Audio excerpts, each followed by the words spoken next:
So we have been cleaning like crazy here in the backyard, throwing stuff out, getting ready for winter. Got a lot of stuff to fix, still do. However, since the past few videos on this channel, the past 3, have actually been cold starts, or will it run. That guy was last. That guy's still coming up. We did this one. Why don't you say we do this one now? This is a 1988, late 1988 Suzuki Samurai in a tin top. Now I already did a video on this thing, the history and us going to pick it up. It's got a twin brother with it. I pretty much already restored the other one. Still kind of on the fence about this one. I do like the soft tops more than the tin tops, but the tin tops have a crazy following. So I figured I'd just quickly explain this one really quick. My intentions with this one, I think originally I was going to put the original fenders back on there. They actually make the metal flare thing or whatever you want to call it, and then the plastic piece bolts to or clips to that metal piece. So I figured I was going to do that at first, and I started looking at it a little more, and I thought, you know, this thing needs some good work. It's very rust free, the pans and all that. The windshield's cracked there, unfortunately, as you can see. I mean, it definitely needs some work. There's no lying there. There's dents all over it. It's been parked since the late 90s. It was a security car at a marina. Like I said, I have a video on that if you want to learn more about this one and its brother, the one that came with it. But somebody once upon a time decided to start cutting out the rot along the whole side of it, you can see there. And so I think my future plans now are going to be to fix the metal there, fill that all back in. We're going to rust treat all that, and I think I want to put bushwhacker fender flares on it. I'm not a big person when it comes down to taking away from originality, but this one is just, I'm just so on the fence with it, unfortunately. So I think this is just, I think at the moment, but put some bushwhacker fender flares on there, those big plastic off-road flares, and just a meteor tire. And other than that, this thing's all original. It still has the same Samurai motor that came in all of them, 1.3 I believe it is. And like I said, it needs work all the way around. The guy did fill, whoever did, filled in one back spot back there. But so in the spirit of will it run, why don't you say, just for the heck of it, because this one will be coming up soon, and when winter comes, I'd like to know if at least, you know, what I have for my basics. So just like how we know that this one runs, that one runs, it almost drives, and then last but not least, let's just see if this one runs and drives.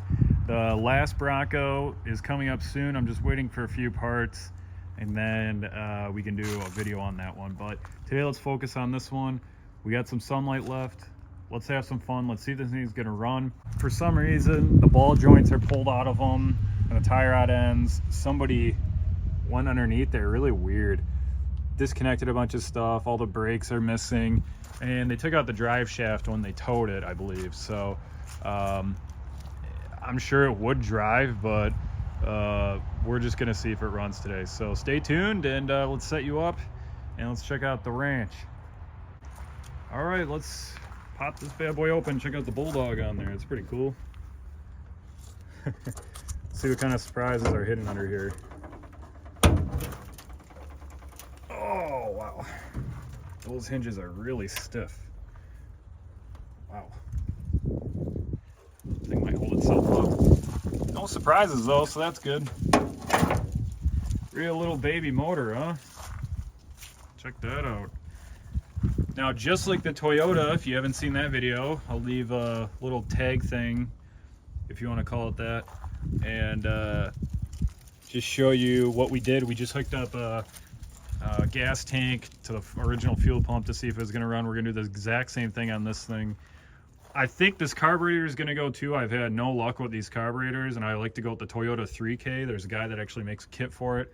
I like to just get that, and it just runs perfect then. So see, got any oil? Oh yeah, got some oil. and the fuel pump's still in there. So let me get you set up. I gotta go grab a tank and some fuel, and we'll hook it up and do the whole battery hookup and all that, and see what's gonna start clicking and going nuts on us. The inside of this thing is just trashed. Look at all those spare parts in there. Oh, look at that. Can't even remember if this one has keys. I think it does. Oh man, this one really needs some work, guys. All right, let me go get some tools and set you up. So this one actually doesn't even have a fuel tank in it. I forgot. So let's just hook up the battery and see if it even cranks. There we go. I'm sure a jump pack's not gonna hit that fan if it starts spinning. Almost had that mistake once upon a time. Okay, let's turn the key and see what happens, see if it even cranks. There's no muffler on this thing either. All right, neutral.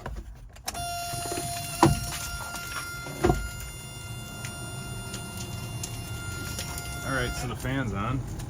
Scared the crap out of me. Woo! Talk about being scaredy cat, huh? All right, see if it cranks. Oh bueno. Maybe we gotta push on. Oh, that's stiff. Let's see here. Oh yeah. Sweet. Scared the crap out of me. You can see me jump. All right, fuel tank up next.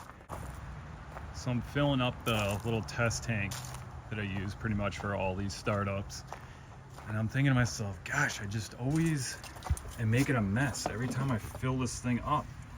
And then I remembered I bought a ton of these cheap kill switches for fuel. Look at that. Cheap on Amazon, they go bad, you just toss them out. But I figured I'd just share that little tip with you. I didn't even think of that. I'm like, every time I fill it up, okay, it's fine, everything's plugged up, and then when I gotta pull it apart, it leaks just everywhere and it gets gross. Look at that. Pretty cool. All right, so we're gonna attach it to our import here. Looks like, now looking at it, we actually might just try, nah, we'll just hook it up to here. See if it's gonna push. Look at that carburetor, check that out up close. All right, let's get it hooked up and see what kind of fun we get. So what do you guys think of your new camera stand? We're using my phone. My old camera decided to get hit by a car. Doing a little bit of filming. So all we're doing right now is pulling off the line that comes in originally from the tank. Like I was saying before, this tank has been eliminated now. That's good. Here we go. All right, let me zoom you in down there.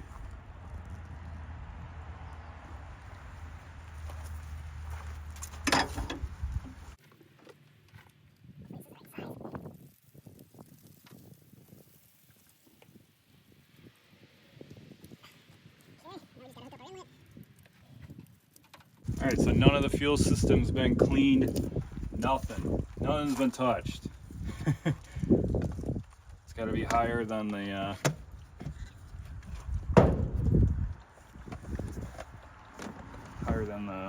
pusher.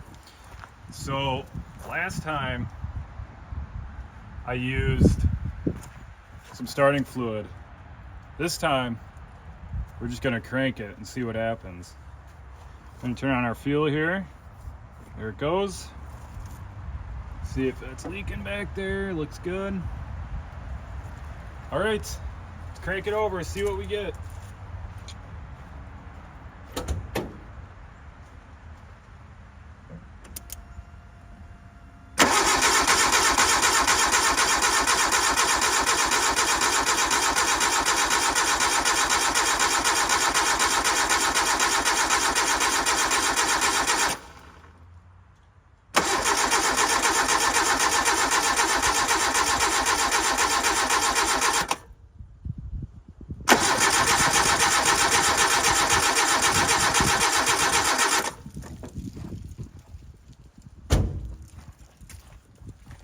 it just recalled on me, I didn't even pull that distributor off and or the wire to it and let it build oil pressure, but that's fine, it didn't fire.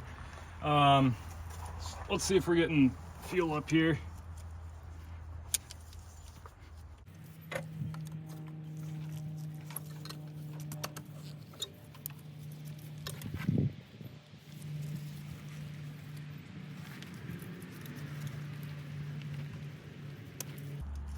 Alright, getting no fuel. I'm gonna crank it over and focus you guys on that fuel line I just pulled off. This goes right there. You can see that empty line right there? That goes to the fuel, or the carburetor from the fuel pump. So let's see if it pulls out.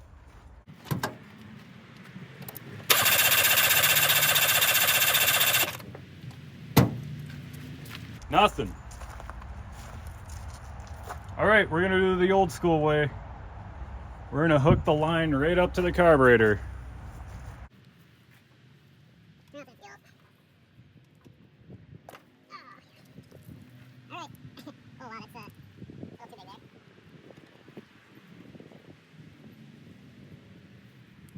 A little too big there. Little too big. Let me grab a hose clamp and some starter fluid just while I'm back there. So I'm not even gonna lie to you guys. This thing inside smells so bad. Like a breeding ground for mice. Oh my God, does that stink.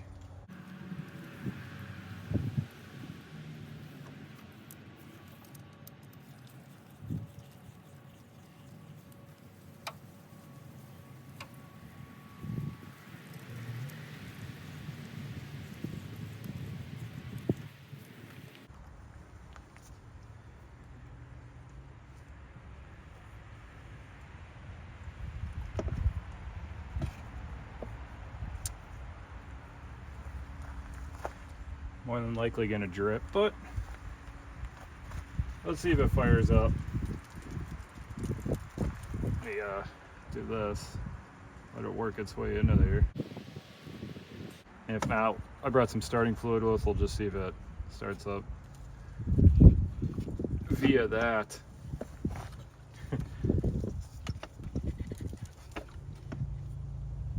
All right, here we go.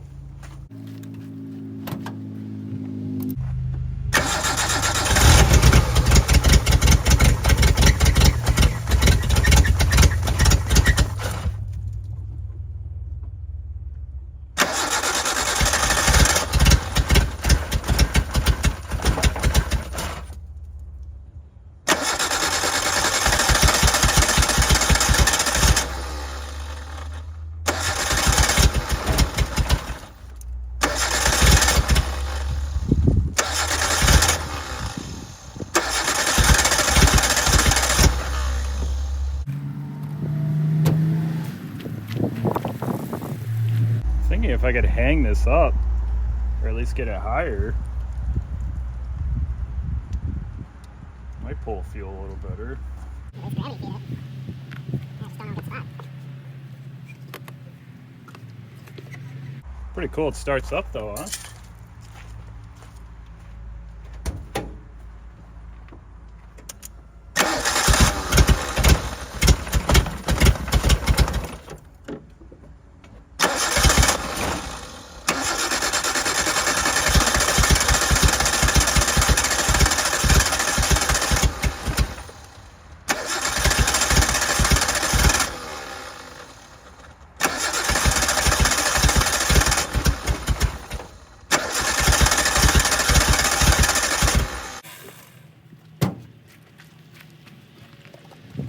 I just think it has a hard time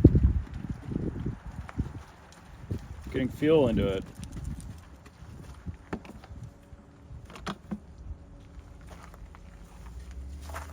This might be a little dangerous, but let's try it. Just give it a little boost.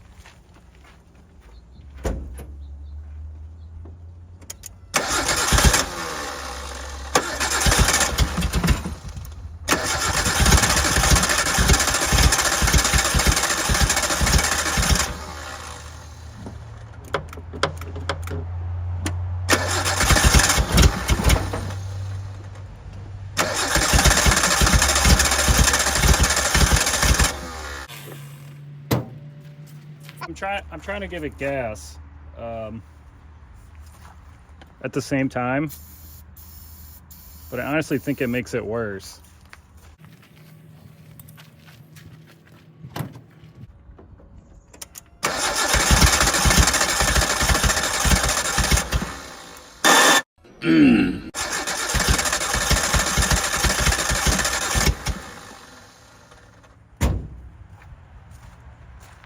All right, let me try hanging this tank up somewhere and we'll try it again. So that's a tank hanging right there. But I wanted to show you guys another thing. Check this out. Check out those caveman drawings back there. Some oil changes and stuff. All right, 99% chance that's gonna fall. So when it does, at least you guys get a good show. Let's crank it over.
Now for the ultimate test.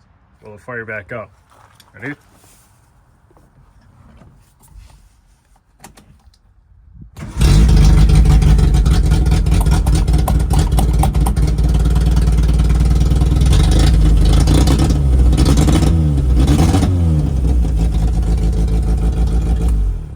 That is awesome. Before we even go on, I'm going to show you something. How this is being held up here. Check this out. Not sure how that stayed, but I've had really good luck with these Suzuki Samurais.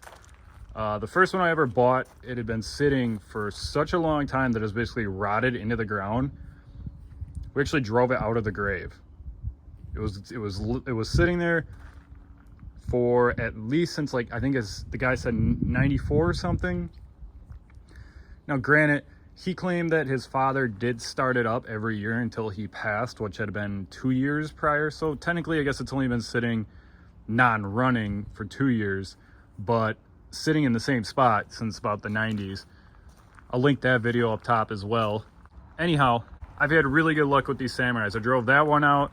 My soft top Samurai gave me a little bit of a headache, but I think that's because they used it in the yard, the marina, to pull around boats. I had to rebuild the trans on that. I threw another motor in it. That one, it did run, but the input bearings were going bad in the transmission, and the top of the engine had a really bad knock, and it just did not want to run right. So I actually threw another 1.3 in it, and it's been perfect ever since the rebuild of the trans and this new motor in it. But this is pretty cool. This one, the Marina went out of business in the late 90s, so this has been sitting since about the 90s, and I haven't touched it since I brought it home. So that's it. That is it. Look at that. We're gonna start it up one more time for the fun of it. See what we got out of it. These Samurais really impressed me. I got to put on my earphones in case it fires up because, like I said, it is straight piped, as you can hear. There's no exhaust at all on it. All right, here we go.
Just absolutely unbelievable to me. In all honesty, I didn't expect anything less, being that badge on it. All right, so that's gonna do it for the 1988, 88 late Suzuki Samurai tin top. Apparently the later ones had like square vents and kind of some other cool things to it. A little more sought after, so that's kind of cool with this one. But I just really wanted to say thank you, not only for watching this video, but if you watch this one as well, this one will be coming up soon. This is a 1977 Bronco that's got the 302 in it. The shifter's on the column. It's really cool. It's in really nice shape. We're actually going to try to probably drive this one once we get it running, but it does need a starter and some other things to actually get it done. Somebody started doing work on it and then they just stopped, and then it sat in their garage. So we got to get some parts for this, and we're going to try to drive it. I think that's what we're really going to try to do with this one. Also, thanks for watching this one. If you haven't already, this will probably be our first restoration this winter. Is to try to do another Marty McFly truck, and then maybe on the side we'll bring the Samurai in here. So just really wanted to say thank you. I really appreciate it. Let me know your thoughts on this thing. What do you think I should do to it? What do you guys think about the bushwhacker thing? Let me know down below. I really appreciate you watching. Thanks a ton, and I will see you in our next video.